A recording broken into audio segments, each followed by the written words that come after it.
Have you ever felt that icy chill in your soul? That moment when the world gets too loud, too close, too much. It's not just pulling away. It's a full-scale retreat into the fortress of yourself. The drawbridge comes up, the walls go down, and you are alone in your castle, watching the world from a safe, cold distance. You've done it. You've built a life on the principle of, I don't need anyone. You've mastered the art of silence, perfected the strategy of withdrawal. You wear your independence like a suit of armor, and for a while, it feels like strength. It feels like power. But let me ask you a question that will shake the very foundations of that fortress. What happens on the quietest night, in the deepest part of that silence, when the echo of your own heartbeat is the only sound? What is that faint, persistent whisper you hear beneath the noise of your busy mind and your filled calendar? It's a whisper of a memory of connection, a memory of a hand to hold, a laugh to share, a heart that understood. That whisper, my friend, is the crack in your armor. That whisper is the beginning of the return, because the human spirit was not designed to live in perpetual winter. The soul cannot thrive in a vacuum. That avoidant part of you, that master of escape, isn't your enemy. It was your protector. It was the brilliant, survivalist part of you that learned to run from pain, from engulfment, from the terrifying vulnerability of being seen. But that protector has become the jailer. And today, we are going to hand you the key.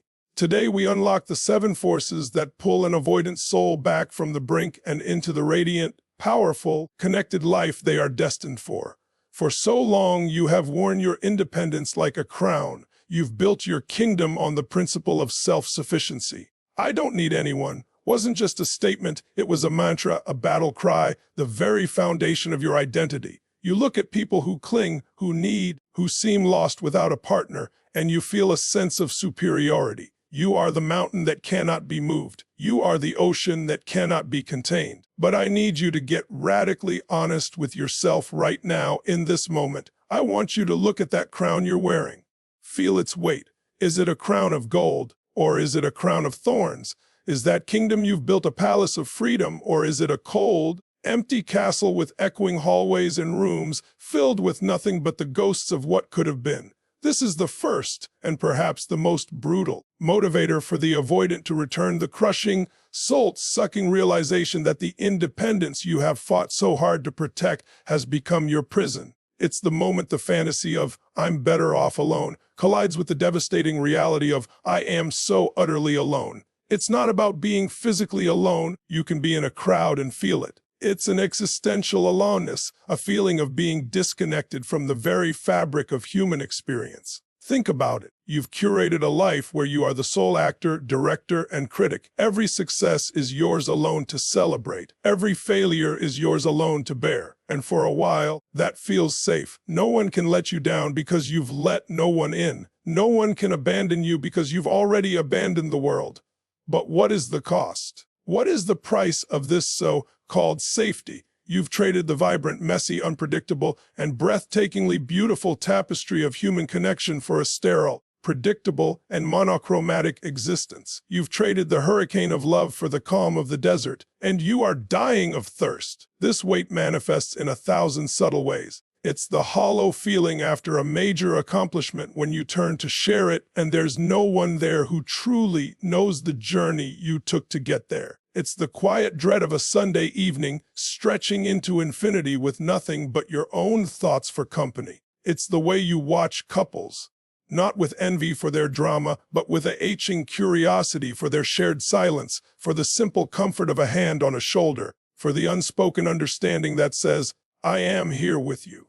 Your independence has become lifeless because it is devoid of contrast. Strength without softness becomes brittle. Autonomy without intimacy becomes arrogance. Freedom without a home to return to is just wandering. This is the critical juncture. This is the crack in the foundation. The body and soul begin to rebel against this self-imposed exile. You might feel a deep, unexplained fatigue. You might find yourself getting sick more often, as if your biology is protesting the emotional starvation. You might develop a cynicism that coats everything, a voice that tells you that connection is overrated, that love is a myth, that everyone is ultimately out for themselves. But that voice is the jailer, not the truth. The truth is your spirit is crying out for its natural state connection. The unbearable weight is the weight of your own armor. You've been carrying it for so long you've forgotten you can take it off. You've mistaken the armor for your own skin. And the first, most powerful step toward return is to feel that weight for what it is, not a shield but a shackle. It's the agonizing, glorious moment you admit, my freedom is a lie, my safety is a cage, and I am tired, so desperately tired of carrying it all by myself. That admission is not a failure. It is the first breath of a new life. It is the spark that will light the fire of your return. Silence can be a sanctuary, a place to regroup and find your center. But for the avoidant, silence has become the default, the territory they rule over. You have mastered the art of creating quiet, both externally and internally. You know how to shut down conversations, how to build walls of business, how to retreat into the vast, internal landscape where no one can follow. For years, even decades, this has felt like control. But then something shifts. The silence stops being peaceful and starts becoming loud. It's no longer an absence of sound. It's a presence of its own. It becomes an echo chamber. And what does it echo? It echoes with the ghosts of past conversations you cut short. It echoes with the laughter you walked away from. It echoes with the love you deactivated because it felt too intense, too threatening, too real. This echo is the second powerful motivator, the profound, inescapable noise of your own emptiness. It's the sound of a life not fully lived. It's the relentless whisper of your own soul asking, is this all there is? Imagine your mind as a vast, empty cathedral. For a long time, you were proud of this cathedral. It was clean, orderly, and serene. No messy emotions cluttering the pews. No chaotic relationships staining the stained glass. But now, when you walk into this cathedral, every footstep echoes. A sigh becomes a thunderclap. A regret becomes a chorus. The emptiness itself has become a deafening roar. You try to fill it with distractions. With work, with hobbies, with scrolling, with anything that can provide a buffer against the haunting quiet. But the distractions are temporary. They are like putting a Band-Aid on a deep internal wound. The moment the distraction stops, the echo returns, louder and more persistent than before. This is your soul's immune system kicking in. It is rejecting the starvation diet of isolation you have been feeding it. It is forcing you to listen. The echo is not your enemy. It is your homing beacon. It is the sound of your own humanity, refusing to be extinguished. It's the memory of a moment of pure, unguarded connection, perhaps from childhood, perhaps from a relationship you left behind,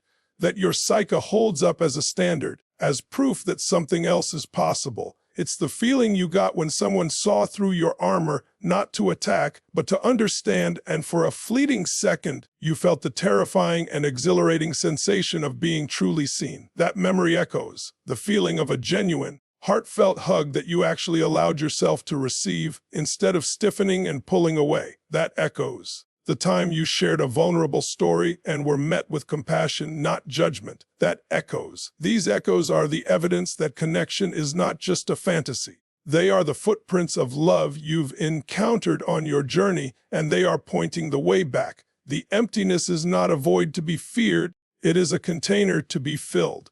But you must choose what to fill it with. You can continue to fill it with more silence, more distance, more control, and watch as the echo grows louder and more desperate. Or you can make a different choice. You can begin to fill it with the courageous sound of your own voice, speaking a truth you've kept hidden. You can fill it with the sound of a question asked to a friend, a risk taken, a hand extended. The journey back begins when you stop running from the echo and start listening to it. What is it trying to tell you? It's telling you that you are a relational being. It's telling you that the heart that beats in your chest was made to beat in rhythm with others. It's telling you that the emptiness is not your home. It's just the hallway you must walk through to get to the room where the feast is waiting. The avoidant mind is a master of creating clean breaks. You end relationships not with a slow fade, but with a decisive cut. You walk away and you don't look back, or at least that's the story you tell yourself. But the human heart doesn't work like a business transaction. It doesn't understand closure. The heart understands connection, and when a connection is severed prematurely, it doesn't just disappear. It goes underground. It becomes a ghost limb. You can pretend it's not there, but you can still feel it itching, reminding you of what was lost. This is the power of unfinished business, the third irresistible force that pulls the avoidant back into the realm of connection. It's the siren song of unresolved love, unattended friendships, and fractured family bonds that hums just below the surface of your conscious awareness. These aren't just memories, they are living, energetic cords that still tether you to those you left behind. You may have thought you were running to freedom, but you were also running from something. And what you run from, you are forever tied to. Think about that one person. You know the one you think about in the quiet moments before sleep claims you, the one whose name pops into your head for no reason at all, the one where, if you're truly honest, the story doesn't feel complete. You told yourself it was for the best. You told yourself they were too needy, too demanding, not the right fit. You crafted a narrative where you were the hero of your own independence, walking away from a situation that was beneath you. But the heart knows the truth. The heart knows that you left because you were terrified. Terrified of the depth of your own feeling. Terrified of what would happen if you truly let them in. Terrified that they would see the parts of you that you have locked away, the parts you deem unlovable. So you ran, but you left a piece of yourself with them. And that piece is calling you home. Unfinished business is like a book you threw down in the middle of the most exciting chapter. You can pretend you don't care how it ends, but you do. Your soul is desperate to know how the story could have unfolded. What if you had stayed? What if you had communicated your fear instead of acting it out? What if you had chosen to be vulnerable for just 5 more minutes? This isn't about romanticizing the past or trying to resurrect a dead relationship. It's about acknowledging the power that this unfinished story still holds over your present life. It's a shadow that dims your current interactions. It's the reason you hold back with new people, because you're still subconsciously trying to resolve the old story. The siren song is not calling you to simply go back to that specific person. It is calling you to complete the cycle. It is calling you to face the fear you ran from. It is calling you to heal the wound that caused you to leave. Until you do, you will be doomed to repeat the same pattern with every new person you meet. You will find the same flaws, trigger the same fears, and make the same escape over and over again, because the unfinished business from the past is creating a template for your future. The motivation to return comes from the exhausting realization that you cannot outrun your own heart. The only way to silence the siren song is not to plug your ears, but to steer the ship toward the rock. To turn and face the past with courage. This may mean having a difficult conversation. It may mean offering a long overdue apology. It may simply mean, in the privacy of your own heart, finally acknowledging the love that was there and the fear that made you leave it. When you complete the unfinished business, you reclaim the energy that has been tied up in that old story. You integrate the lost part of yourself, and suddenly, the siren song stops being a lure into dangerous waters and becomes a compass pointing you toward wholeness. It teaches you what you truly value, what you are truly capable of feeling, and it gives you the blueprint for what you must courageously build and not run from in the future. The human psyche is brilliantly adaptable. It can normalize almost anything, even a state of profound disconnection. You can build a life, a routine, an identity around your avoidance and convince yourself that this is just who you are.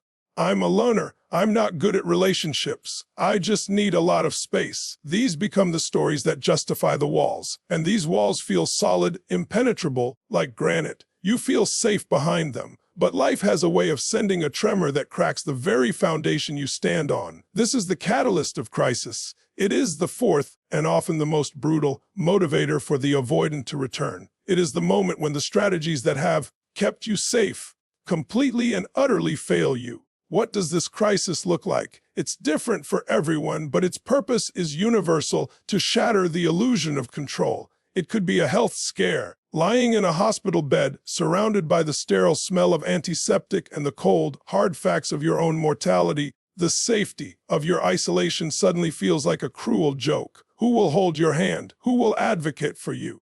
Who will remember the version of you that existed before the fear? Your fortress of independence becomes a prison of panic. The crisis could be the loss of a job, the one thing you poured all your identity into, the perfect excuse for why you couldn't be present in relationships. When that identity is ripped away, you are left standing naked, with nothing and no one to turn to. The crisis could be the death of a family member, even one you were distant from. Death has a finality that forces a reckoning. It slams the door on the possibility of reconciliation, of saying the things you never said, of healing the rift you were always too proud or too frightened to mend. The echoing silence becomes permanent, and the weight of your unfinished business becomes a burden you will carry forever. In that moment of crisis, your brain, wired for survival, does something extraordinary. It goes into overdrive seeking solutions. And for the first time, the old solution, pull away, handle it yourself, doesn't compute. The problem is too big. The pain is too great. The fear is too overwhelming. The very system you built to protect you has become obsolete. This is a terrifying and profoundly sacred moment. It is the moment of breakdown that makes a breakthrough possible. The walls don't just have a crack, they come tumbling down. And in the rubble, you are exposed, raw, real. This is where the magic happens, because when you are in that state of raw vulnerability, a different part of you, your authentic self, the self that existed before the wounds, the self that knows how to connect, can finally be heard. It's the part that, in a moment of sheer desperation, picks up the phone. It's the part that sends a text message saying, "I'm not okay." It's the part that allows a friend to come over and just sit with you in your pain without putting up any walls. The crisis forces you to accept help. It forces you to be vulnerable. And in doing so, it gives you a new data point. It shows you that vulnerability did not, in fact, kill you. It showed you that reaching out did not make you weak. It made you human. It showed you that connection in your darkest hour was not a threat, but a lifeline. The crisis becomes a catalyst because it rewires your nervous system. It proves to you through direct experience that your core fear, that needing others will lead to annihilation, is a lie. The world did not end when you asked for help. Someone came, someone cared, you survived. This experience is so powerful, so contrary to your lifelong operating system, that it creates a new pathway. It plants a seed of a new belief. Maybe I don't have to do this all alone. Maybe connection is my strength. The crisis, as painful as it is, becomes the fire that forges a new you. It burns away the false identity of the lone wolf and reveals the truth: you are a pack animal wired for tribe, for family, for love. And the motivation to return is born from the embers of that fire, a fierce, clear-eyed determination to never again build a life so fragile that a single crisis can leave you with absolutely no one to call. For years, your vision of the future has been a solitary one. It was a picture of you alone but successful, you alone but in control, you alone but safe. This vision was the carrot that kept you running on the treadmill of avoidance. But what happens when that carrot starts to look rotten? What happens when the vision of a safe, solitary future begins to feel like a life sentence? This is the fifth motivator, catching a glimmer of a different future, a transformed possibility for your life that is so compelling, so magnetic it pulls you through your fear. This isn't just about wanting a relationship. It's about witnessing a quality of connection that you didn't know was possible. It's seeing an elderly couple holding hands, not with dependency, but with a quiet, fierce partnership, and feeling a pang of longing so deep it surprises you. It's watching a group of friends who genuinely support each other, who celebrate each other's wins and hold each other through losses, and realizing that your independence has robbed you of that kind of tribe. It's reading a book, watching a movie, or hearing a story about someone who has healed their wounds and now experiences love not as a battlefield, but as a sanctuary. This glimmer is a crack in the door of your perception, and through it, you see a version of yourself you barely recognize but deeply desire. This version of you is not weak. This version is not needy or clingy. This version is more powerful, not less. This future you is whole and complete on the inside, and because of that inner wholeness, is free to connect deeply with others without fear of being consumed or lost. This you understands that true autonomy and deep intimacy are not opposites. They are two sides of the same coin. You cannot have one without the other. A person who is truly autonomous is secure enough to be interdependent. A person who is truly intimate never loses themselves in another. This glimmer shows you that the choice is not between being controlled and being alone. That is a false choice, a lie born from past pain. The real choice is between living in the shadow of your fear or stepping into the light of your potential. This vision of a transformed future is so powerful because it works on your imagination. The avoidant mind is often stuck in a loop of past negative experiences, the times you felt smothered, rejected, or abandoned.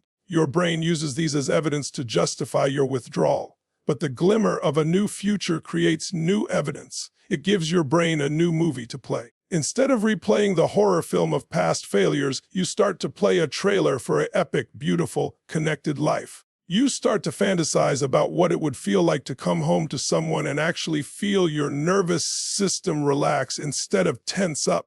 You imagine sharing your dreams with someone who doesn't try to fix them, but who believes in them with you.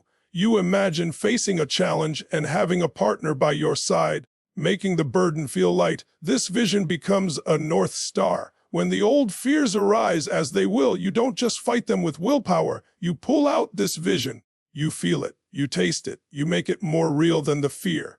You ask yourself, do I want to be right about my old story, or do I want to be happy in this new one? The motivation to return, then, is not a push away from pain, but a pull toward a profound and compelling future. It's the decision that the person you are destined to become, the connected, courageous, and loving person, is more important than the person you have been. It is the ultimate act of self-love, choosing a future of rich, authentic connection over a past of lonely, lifeless safety. Your entire avoidant framework is built on a single, fundamental misunderstanding that vulnerability is weakness. You have equated opening up with being exposed to attack, showing need with being needy, asking for help with being helpless. This is the core distortion that fuels the engine of withdrawal. Therefore, the most revolutionary, game-changing motivator for an avoidant to return is the reclamation of power through the conscious, deliberate embrace of vulnerability. This is not about becoming a blubbering mess or oversharing with everyone you meet. This is about a strategic, powerful recalibration of what strength actually looks like. Let's get one thing straight right now. There is no courage without vulnerability. Period. To be courageous is to be vulnerable, to step into an arena, to take a risk, to try something when you might fail, to love someone when you might get hurt. That is the very definition of vulnerability. And it is the most powerful force on the planet. Think of the people you truly respect, the leaders, the artists, the innovators. What do they have in common? They put themselves and their ideas out there. They risk criticism, rejection, and failure. That is vulnerability in action. Your avoidance, your refusal to be vulnerable is not strength. It is a refusal to play the game of life. It is sitting in the bleachers, criticizing the players on the field because you're too afraid to get your uniform dirty. The reclamation of power begins with a single counterintuitive thought. What if my wall is not my strength, but my fear made visible? What if my vulnerability is not my weakness, but my courage made visible? This flips the entire script. It means that every time you feel the urge to pull away, you can now see it not as a smart move, but as a fearful one. And every time you feel the urge to lean in, to share a feeling, to ask for what you need, you can see it not as a risky move, but as a powerful one. This is how you reclaim your power. You take the very thing you've been running from, your soft, tender, human heart, and you wield it as your primary instrument of connection and transformation. How do you start? With micro acts of courage. You don't start by confessing your deepest, darkest secret. You start by telling a friend, actually, I'm not doing great today. You start by accepting a compliment without deflecting it. You start by asking someone a personal question and then actually listening to the answer. You start by saying, I miss you, or that hurt my feelings, or I need 5 minutes to myself. In these small moments, you are doing two things simultaneously. First, you are proving to your terrified nervous system that the world does not end when you are authentic. The rejection you fear rarely materializes. And if it does, you discover you can handle it. Your survival is not contingent on everyone approving of you. Second, you are building a new identity. You are gathering evidence that you are a person who can be both strong and soft, independent and interconnected. This reclamation is incredibly motivating because it feels so damn good. The energy you have been using to suppress your emotions, to maintain your walls, to manage your image, that is a massive drain on your personal power. When you start to be vulnerable, that energy is liberated. It becomes available for creation, for joy, for passion, for life. You feel lighter. You feel more real. You feel, perhaps for the first time, that you are occupying your own skin fully. The motivation to return to connection then becomes a motivation to practice this new form of power. You are no longer returning as a beggar, hoping for scraps of love. You are returning as a warrior, armed with the courage to be seen. You are returning to relationships not to get something you lack, but to express the wholeness you are cultivating within. This changes everything. It makes the return not a moment of weakness, but the ultimate declaration of strength. The final and most active motivator is not a feeling or a realization, but a choice. It is the conscious daily decision to practice relational courage. This is where the rubber meets the road. This is where you move from insight to action, from motivation to movement. Relational courage is the commitment to show up differently, even when, especially when, every fiber of your old being is screaming at you to run, to hide, to shut down. It is the understanding that the return is not a one-time event where you find the perfect person and live happily ever after.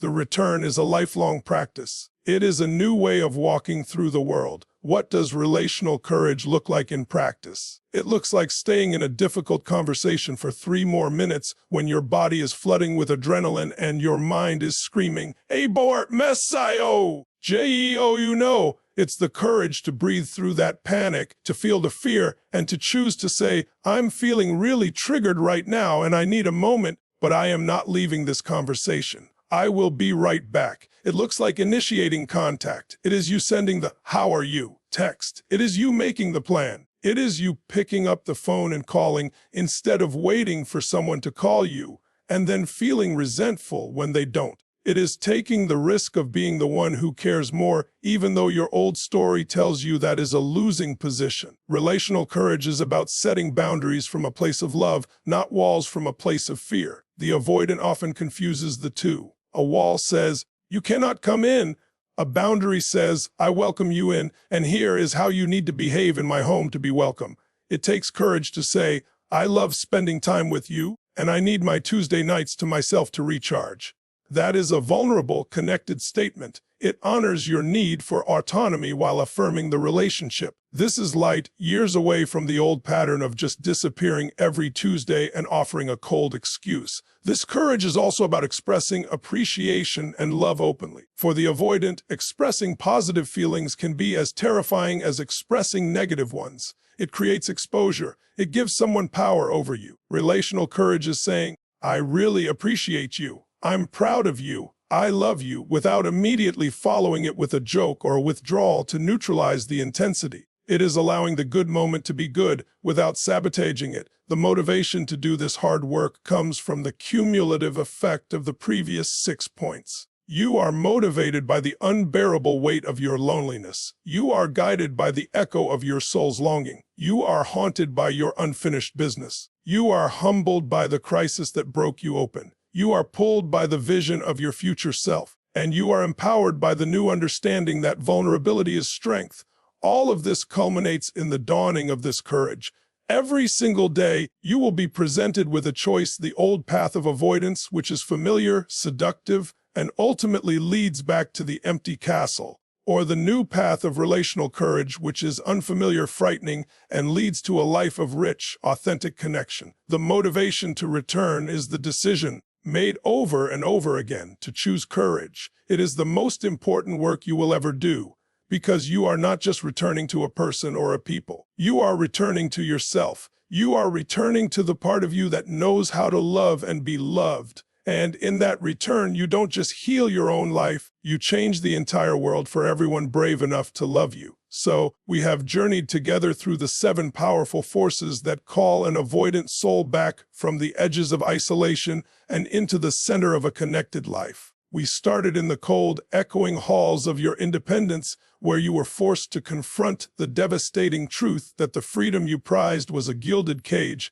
and the safety you cultivated was a slow-acting poison. You felt the unbearable weight of a life lived in an emotional vacuum, and you recognized that the crown of self-sufficiency was, in reality, a crown of thorns, piercing deeper with every passing year of solitude. Then, we listened to the echo in that emptiness. We discovered that the silence you once curated as a sanctuary had become a deafening roar, a chorus of ghosts from connections past and possibilities foreclosed. That echo was not a sign of madness, but a homing beacon, the persistent, undeniable voice of your own humanity refusing to be extinguished. It was the memory of love, of touch, of understanding, calling you back to your true nature as a relational being, wired for tribe and for heart-to-heart contact. We faced the siren song of your unfinished business, the unresolved stories and severed connections that held a piece of your soul hostage. We learned that you cannot outrun your own heart, and that the ghosts of relationships past will continue to haunt your present until you find the courage to turn and face them, not to resurrect them, but to reclaim the energy and the learning they hold, completing the cycles you were too frightened to finish. We acknowledge the brutal yet transformative power of the catalyst crisis, that moment when life sends a tremor so great it shatters the very walls you thought were your protection. In that rubble of your old identity, exposed and raw, you were given a gift, the direct experience that vulnerability does not kill you, that reaching out is a lifeline, and that connection in your darkest hour is the only thing that truly matters. The crisis rewired your nervous system, proving that your deepest fear was a lie. From that broken open place, you caught a glimmer of a transformed future. You saw a vision of a you that was not weak, but powerfully whole, a you capable of deep intimacy without losing fierce autonomy. This vision became your North Star, pulling you toward a reality where love is a sanctuary, not a battlefield. And to get there, you embarked on the greatest reclamation project of your life, reclaiming your power through vulnerability. You flipped the script, understanding that your courage to be soft, to be real, to be seen, is the ultimate strength, liberating the energy you once used to build walls and redirecting it toward building a life.